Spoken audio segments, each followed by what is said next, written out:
ያስተምረን።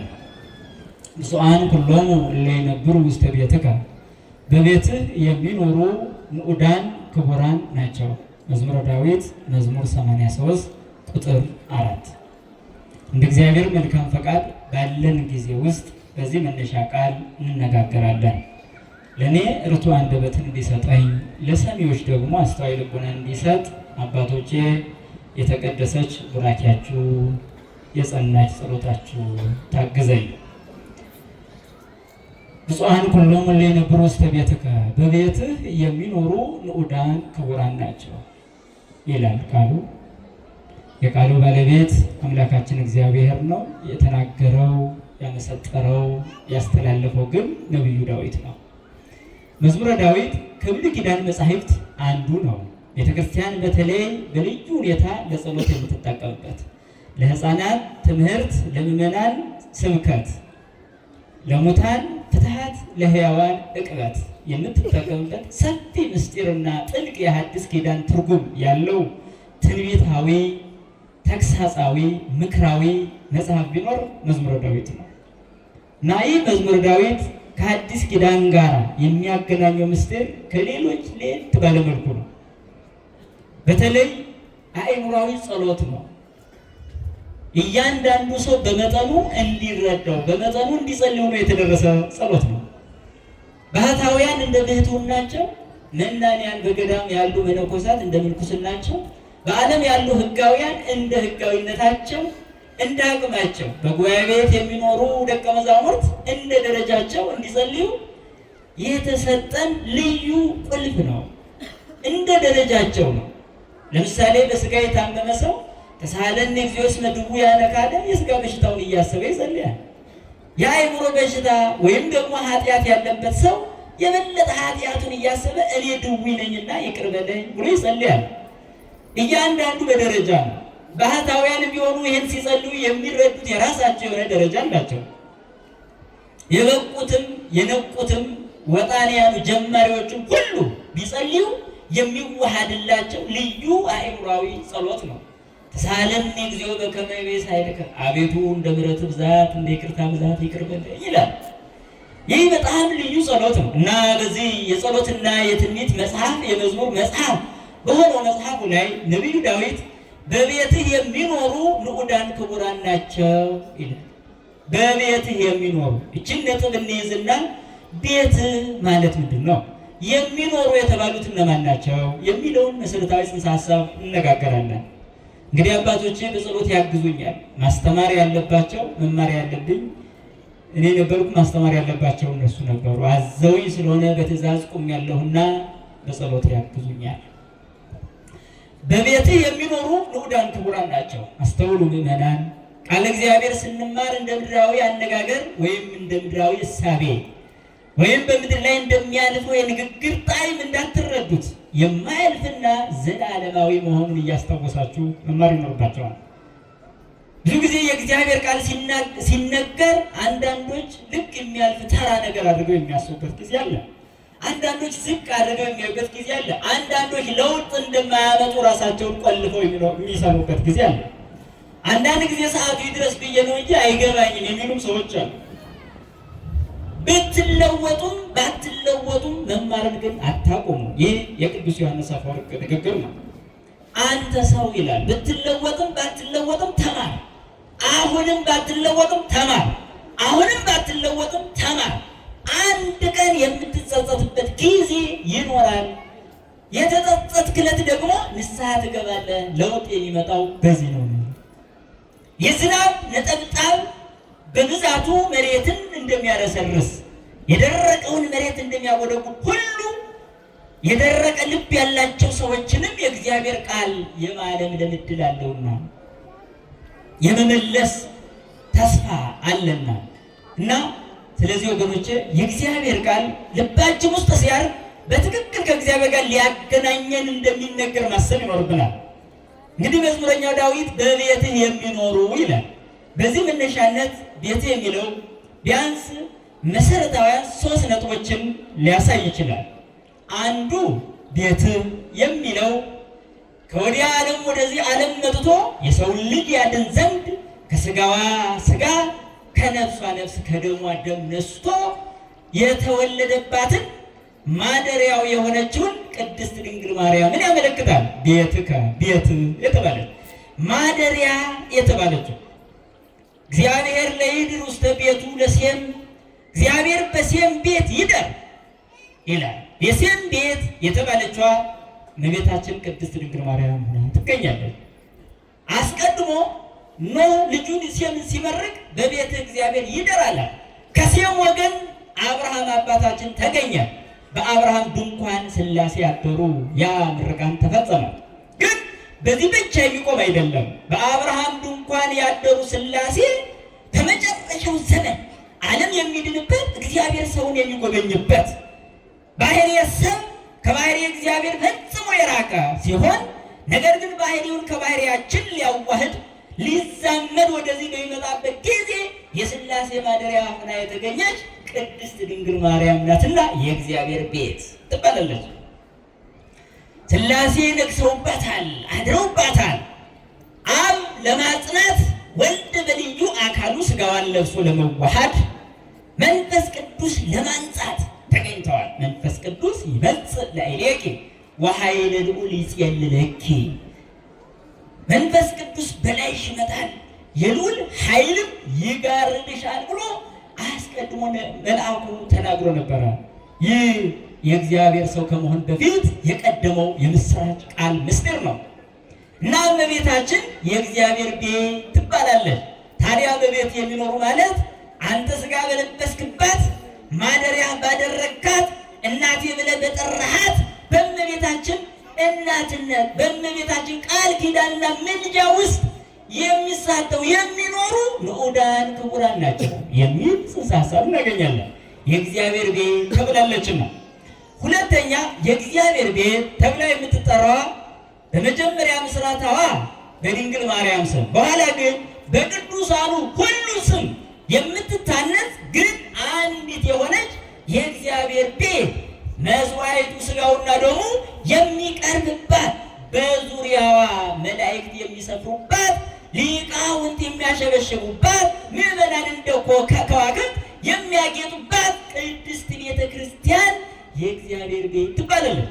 በእግዚአብሔር ቤት የሚኖሩ ማለት በቤተ ክርስቲያን ውስጥ የሚኖሩ ንዑዳን ክቡራን ናቸው ማለት ነው። ሦስተኛ ቤት የሚለው የመጨረሻ ትርጉም ሊሆን የሚችለው ዘላለማዊ ሕይወትን ወርሰን የምንኖርባት መንግሥተ ሰማያት የእግዚአብሔር ቤት ትባላለች። ለመንግሥቱ ሽረት ለባህሪው ፍጻሜ ለኃይሉ ወሰን ደንበር የሌለው እግዚአብሔር መንግሥተ ሰማያትን ለፍጡራኑ መኖሪያ አድርጎ የመንግሥተ ሰማይ ባለቤት እርሱ በመካከላቸው ሲመሰገን የሚኖርባት መንግሥተ ሰማያት የእግዚአብሔር ቤት ትባላለች። በመንግሥተ ሰማይ የሚኖሩ ንዑዳን ክቡራን ናቸው ማለት ነው። ወደ ዓለም ዓለም ይሴብሑከ መንግሥተ ሰማይ ገብቶ እስከዚህ ድረስ ነው የማይባል ዘላለማዊ አኗኗርን ይኖራሉና ለዘላለም ያመሰግኑሃል ይላል። ስለዚህ ሲጠቀለል በእመቤታችን እናትነት ጥላ ስር ውስጥ የሚገኙ በቤተ ክርስቲያን አምልኮትና ስርዓት የሚመላለሱ ለመንግሥተ ሰማይ ተዘጋጅተው የተገኙ ምዕመናን ለዘላለም ያመሰግኑሃል ማለት ነው። ስለዚህ እንዲህ ከሆነ ቤተ ክርስቲያናችን የበለጠ የዛሬውን በዓል የምታከብረው ቅድስት ቤተ ክርስቲያንን ነው። ትናንትና ሕንፃ ቤተ ክርስቲያን የተመሰረተችበት ዕለት ስለሆነ ዛሬ ደግሞ ቅዳሴዋ የተፈጸመባት ስለሆነ የበለጠ ትኩረት ሰጥታ የምትናገረው ቤተ ክርስቲያንን ነው። በቤት የሚኖሩ ንዑዳን ክቡራን ናቸው ካል መካከለኛውን ትርጉም እንወስዳለን። መጀመሪያ በድንግል ማርያም ብለናል። ሁለተኛ በቤተ ክርስቲያን ውስጥ የሚኖሩ፣ ሶስተኛ በመንግሥተ ሰማይ የሚኖሩ ካል በመንግሥተ ሰማይ ለመኖር በቤተ ክርስቲያን መኖር ይቀድማል። በቤተ ክርስቲያን ለመኖር ደግሞ በድንግል ማርያም አማላጅነትና ቃል ኪዳን በንጹህ ልብ ማመን ይገባል። በድንግል ማርያም ማመን የማይችል በቤተ ክርስቲያን ውስጥ መኖር አይችልም። በቤተ ክርስቲያን ውስጥ መኖር የማይችል ለዘላለም መንግስቱ ሊበቃ አይችልም ማለት ነው። ሶስቱን እርከኖች በደንብ እዩ። ይህ ማለት ግን የማበላለጥ ጉዳይ አይደለም። አስተውሉ። እግዚአብሔር ሰውን የጎበኘባት ቅድስት ድንግል ማርያም የእግዚአብሔር ቤት ተብላ ተጠርታለች። በንጽህናዋና በክብሯ በፍቅሯ መኖር መቻል በድንግል ማርያም ውስጥ መኖር ወይም በጥላዋ ስር መኖር ይባላልና ነው። ስለዚህ ቤተ ክርስቲያናችን ወላዲተ አምላክ ወላዲተ ቃል የአብ አካላዊ ቃል ማደሪያ ብላ የምትጠራ ቅድስት ድንግል ማርያም ሰፊ ቦታና ትርጉም ይሰጣል በቤተ ክርስቲያን እና ቤተ ክርስቲያን የእግዚአብሔር ቤት ናት። ያላት መካከለኛዋን ነጥብ እንመለከታለን። በቤት የሚኖሩ ንዑዳን ክቡራን ናቸው ይለናል ቤተ ክርስቲያን መሰረት አድርገን። ቤተ ክርስቲያን ደግሞ እንደገና 3 አይነት ትርጉም አላት። እንደሚታወቀው ነቢዩ ዳዊት በተለይ አንዳንድ ጊዜም ቤተ እግዚአብሔር እያለ ይጠራታል። አስቀድሞ የሚናገረው ስለ ቅድስት ቤተ ክርስቲያን ነው። ታዲያችን ቤተ ክርስቲያን የመጀመሪያ ትርጉማ ህንፃ ቤተ ክርስቲያኑ ነው ይታወቃል።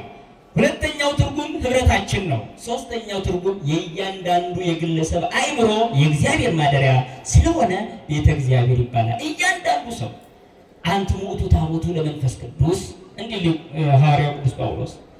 ስለዚህ መጀመሪያ ህንፃ ቤተ ክርስቲያኑ ነው የሚታሰበው። ህንፃ ቤተ ክርስቲያን እቺ የተገለጠችው መቼ ነው ካል ሐዋርያት በሚያስተምሩበት ዘመን ነው። ቅዱስ ጳውሎስና ቅዱስ በርናባስ በሚያስተምሩበት ጊዜ የተገለጠች ናት። አስቀድሞ ግን በምሳሌ ውስጥ ለውስጥ ትመላለስ ነበር። እቺኛዋ ራሷ ህንፃ በራሷ በምስጢር ትመላለስ ነበር። በቀባሜሮን የምትቀባዋ ስጋ መለኮት የሚፈተትባት ሊቃውንቱ ከብሉይ ኪዳን በተለየ ቃል ስጋ ሆነ ቃል ስጋ ሆነ ብለው የሚያመሰግኑባት ምስጋናው ሳይቋረጥ የሚፈስባት ይቺ ቤተ ክርስቲያን አስቀድማ በዘመነ አበው በዘመነ ኦሪትም ትገለጥ ነበር፣ ግን በተሰወረ አካሄድ። በአዲስ ኪዳን ያለንኛ አረዳዳችን ከጥንት ጀምሮ በሚመጣ ምሳሌያዊ አኳኋን እንጂ እንዲሁ ድንገታዊ በሆነ አኳኋን አይደለም የምንረዳት ቤተክርስቲያን። የድንገት የሆነ ምንም የለም ቤተክርስቲያን ውስጥ። የአምላክ ሰው መሆን የድንገት እንዳልሆነ ሁሉ የድንግል ማርያም በትንቢት መነገርም የድንገት አይደለም። የቤተ ክርስቲያን መመስረትም የድንገት አይደለም። ጥልቅ አረዳዳችን ወደ ኋላ ሂዶ ያመጣል። በዘመነ አበው የነበረችዋ የአበው ህብረት የቤተ ክርስቲያን ምስጢር ነበረች። እንደ አካል ግን እንደ ህንፃ ግን በዘመነ አበው ምንም አይነት ህንፃ የሚያመልኩበት ማምለኪያ ቦታ አልነበራቸውም። ለምሳሌ አዳም እግዚአብሔርን ያመልክ ነበር ካል በቤቱ ብቻ፣ ኖህ እግዚአብሔርን ያመልክ ነበር ካል በቤቱ ብቻ፣ አብርሃም እግዚአብሔርን ያመልክ ነበር ካል በቤቱ ብቻ። አንዳንዴም መስዋዕት ለማቅረብ ተራራ ላይ ይወጡ ነበር። ያ ተራራ ያ ቤታቸው በሙሉ የቤተ ክርስቲያን ጥላ ነበረ። ከጥላው አስቀድሞ አካል አይመጣም። አስቀድሞ ጥላ ይታያል፣ ከዛ በኋላ አካል ይመጣል። ልክ አስቀድሞ በዘመነ ነቢያት የነበረው ጉዳይ በዘመነ አበው የነበረው ጉዳይ ፍንጩ የቤተ ክርስቲያን ፍንጭ የቤተ ክርስቲያን ምሳሌና ጥላ ነበረ። ያን ምሳሌ ጥቂት ለመዳሰስ እሞክራለሁ። ለምሳሌ የኖህን መርከብ ስትመለከቱ በዚያ የንፍር ውሃ ከላይ ከታች በሚፈልቅበትና በሚወርድበት ጊዜ ኖህን እስከነ ልጆቹ ያዳነች መርከብ የዚች ቤተ ክርስቲያን አምሳል ነበረች። በመርከቧ ውስጥ የነበሩት መዳናቸው ከጥፋቷ ማምለጣቸው፣ በውጭ ያሉት ደግሞ መጥፋታቸው በዚች ስጋውና ደግሞ በሚቀርብባት ቤተ ክርስቲያን የማይገኙ ሁሉ በዘላለማዊ ቅጣት የሚቀጡ መሆናቸውና በውስጡ ያሉ ደግሞ ለዘላለም ከብረው የሚኖሩ ንዑዳን ክቡራን የሚባሉ መሆናቸውን ያመለክታል። ስለዚህ የኖህ መርከብ የዚች ቤተ ክርስቲያን አምሳል ነበረች። ለድንግል ማርያም እንደምትመሰል እንዳለ ለጥምቀትም እንደምትመሰል እንዳለ ሆኖ ሌላው ሲቀጥል የአብርሃም ድንኳን የዚች ቤተ ክርስቲያን አምሳል ነበረች። የአብርሃም ድንኳን እንግዳ መቀበያ ናት። እውነት ነው። ቅድስት ቤተ ክርስቲያንም የእንግዶች መቀበያ ናት።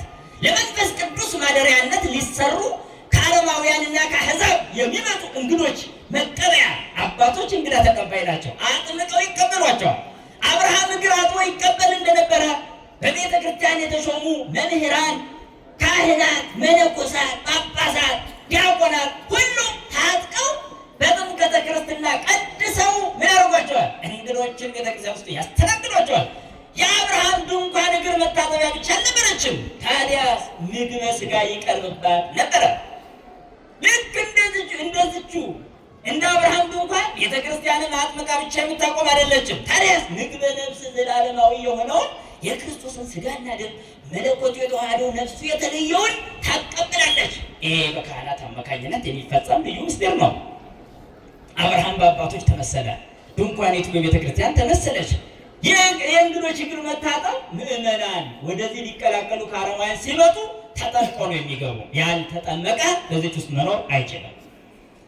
ለዚህ ነው በሐዲስ ኪዳንም ኢየሱስ ክርስቶስ ወገቡን ታጥቆ የደቀ መዛሙርቱን እግር ያጠበ። በዚህ ዓለም ቆሻሻ ሕይወት ውስጥ ከሚኖሩ ጋራ በስራ የመሳተፍ እድል እንኳን ይገጥማቸው በቅድስና ነጽተው መመላለስ እንዳለባቸው ለማሳየት እግራቸውን አጠበ። የዚህ ቤተክርስቲያን መስራች የሆነው ራሱ ኢየሱስ ክርስቶስ ነው እና የአብርሃም ድንኳን ይህ ብቻ አይደለም፣ እንግዶችን መቀበል ብቻ አይደለም። እንደገና አብርሃም በሰይጣን እንዲፈተን ምክንያቱም ነበረች እንግዳ መቀበያው ድንኳን። አብርሃም ተፈትኗል። ልክ በቤተክርስቲያን ውስጥ የሚኖሩ አባቶችም የሚፈተኑበት ጊዜ አምሳል ነበር። ያ ከፈተናው ጽናት የተነሳ አብርሃምን ሊታደግ እግዚአብሔር በሦስትነቱ ተገለጠ። ለዚህ ነው ነቢዩ ሙሴ በኦሪት ዘፍጥረት ምዕራፍ 18 ላይ እግዚአብሔርን በቀትር ጊዜ ለአብርሃም ተገለጠለት ይላል። እነሆ 3 ሰዎች አየ ይለናል። ታዲያ እነዚህ 3 ሰዎች እግዚአብሔር በሦስትነት አካሉ ለአብርሃም የመገለጡ ምስጢር ነበረ። ስለዚህ የሥላሴ ማስተናገጃ ሆናለች የአብርሃም ድንኳን። ከአብርሃም ድንኳን በላይ ግን ከሦስቱ አካል አንዱ አካል ሥጋውን ቆርሶ ደሙን አፍስሶ ለምዕመናን የሚሰጥባት ቤተ ክርስቲያን ያቺው እውነተኛይቱ ድንኳን ናት። ይህ ብቻ አይደለም። ዘመናት አለፉ፣ ጊዜያት ተሸጋገሩ። ነቢዩ ሙሴ መጣ፣ በደብረ ሲና ሕግን ተቀበለ። ለዚች ቤተ ክርስቲያን ነበር ሕጉን የተቀበለው እንዳይመስላችሁ። ያ ሕግ በጊዜው ለነበሩ እስራኤል የሚተዳደሩበት ጊዜያዊ መተዳደሪያ ደንብ ነበረ። ታዲያ በዚያ ሕግ ለሚተዳደሩ እስራኤል ድንኳን ይተከል ነበር። ምን የሚል እግዚአብሔርን በሚፈልጉ ጊዜ በልመና ወደ እግዚአብሔር የሚጮሁበት ድንኳን ተሰጣቸው። በኦሪት ዘጸአት ምዕራፍ 33 ቁጥር 7 ላይ እንዲህ ተብሎ ተጽፏል። ወነሳ ሙሴ ሃይመቶ ወተከለ አፍአ ርሁቀ እምትዕይንት። ሙሴም ድንኳን ወሰደና ከከተማው ከሰፈሩ ውጭ ከመንደር ውጭ ተከለ ይላል። ከሰፈሩ ውጭ ተከለ። ወተሰምየት ደብተራ መርጡል፣ የመገናኛ ድንኳን ተባለች። የመገናኛ ድንኳን እንዳትረሱ፣ የመገናኛ ድንኳን ተባለች። የመገናኛ ድንኳን ተባለች። ወኩሉ ዘያሐስሶ ለእግዚአብሔር የሐውር ሀበይ እቲ ደብተራ ዘመርጡል ዘአፍአ እምትዕይንት። እግዚአብሔርን የሚፈልግ ማንም ሰው ወደዚያች ከሰፈር ውጭ ወዳለቿ የመገናኛ ድንኳን ይሄድ ነበር፣ ይወጣ ነበር ይላል። ይህን ቃል እንዳትረሱት። እግዚአብሔርን የሚፈልግ ሰው ወደ መገናኛው ድንኳን ይወጣ ነበር። ከየት? ከሰፈሩ፣ ከየት? ከቤቱ፣ ከመንደሩ፣ ከከተማው ይወጣ ነበር። ወዴት ለመሄድ? ወደ መገናኛው ድንኳን ለመሄድ። ምን ለማድረግ? እግዚአብሔርን ለማግኘት። እግዚአብሔርን የሚፈልግ ሁሉ ሙሴ ወደ ተከላት ወደ መገናኛይቱ ድንኳን ይሄድ ነበረ። የመገናኛ ድንኳን መባሏ በጊዜው እግዚአብሔርና እስራኤል የሚገናኙባት፣ እግዚአብሔር ጸሎታቸውን የሚሰማባት፣ እነሱ ጸሎታቸውን የሚያቀርቡባት ናት ማለት ነው። ሰውና እግዚአብሔር የሚገናኙባት። የሚገርም ታዲያ ይህች የመገናኛ ድንኳን በሐዲስ ኪዳን ማለት ቅድስት ቤተ ክርስቲያን ነው። አሁን ድንኳን አይደለም ያስፈልገን፣ የመገናኛ ድንኳን ተደርጋ የተመሰረተ ቅድስት ቤተ ክርስቲያን ነው። ለዚህ ነው ወለኢቲ ደብተራ ከለላ ደመና ወከደና ደመና ለኢቲ ደብተራ ዘመርጡል። ይችን የመገናኛ ድንኳን ምን ይላል? ደመና ይጋርድባት ነበረ። ወስብሐተ እግዚአብሔር ተመልአት ደብተራ። ይች የመገናኛ ድንኳን የእግዚአብሔር ክብር ተሞልቶ ይታይባት ነበር ይላል። ያቺ ገና በጨለማው ዘመን የተተከለች ድንኳን፣ ያቺ ገና ልጅነት ባላገኙበት በመንፈሰ ረድኤት በሚኖሩበት ዘመን የተተከለች ድንኳን ደመና የሚጋርዳት የእግዚአብሔር ክብር የሚገለጡባት ተሞልቶ የሚታይባት ከሆነች በሐዲስ ኪዳን ስግው ቃል በመስቀል ላይ ተሰቅሎ ጋብቻ የፈጸመባት ሙሽራው ያደረጋት የሥጋው የደሙ ማቅረቢያ ምዕመናን የሚሳተፉባት ቤተ ክርስቲያንና ምንኛ ክብሩ ተሞልቶ ይታይባት ወዳጆች፣ ምንኛ ትበልጣለች፣ በጣም ትበልጣለች፣ እጅግም ትልቃለች። ያቺ ጊዜያዊ ናት። ይችኛዋ ግን ዘላለማዊት ቅድስት ቤተ ክርስቲያን የምትመራበት ሕይወት ነው እና ያቺ የሙሴ ድንኳን የመገናኛው ድንኳን የቅድስት ቤተ ክርስቲያን አምሳል ነበረች። በዛች ሰው ከእግዚአብሔር ጋር ከተገናኘ በዚች ምን ያህል እግዚአብሔር ጋር ይገናኝ ይሆን ሰው? ሌላው ያቺ የመገናኛ ድንኳን እኮ የድንግል ማርያም ምሳሌ እኮ ናት። አንቲ ውእቱ ደብተራ ያለት እኮ ለዛ ነው ቅዱስ ኤፍሬም አንቺ ድንኳን ነሽ አላት።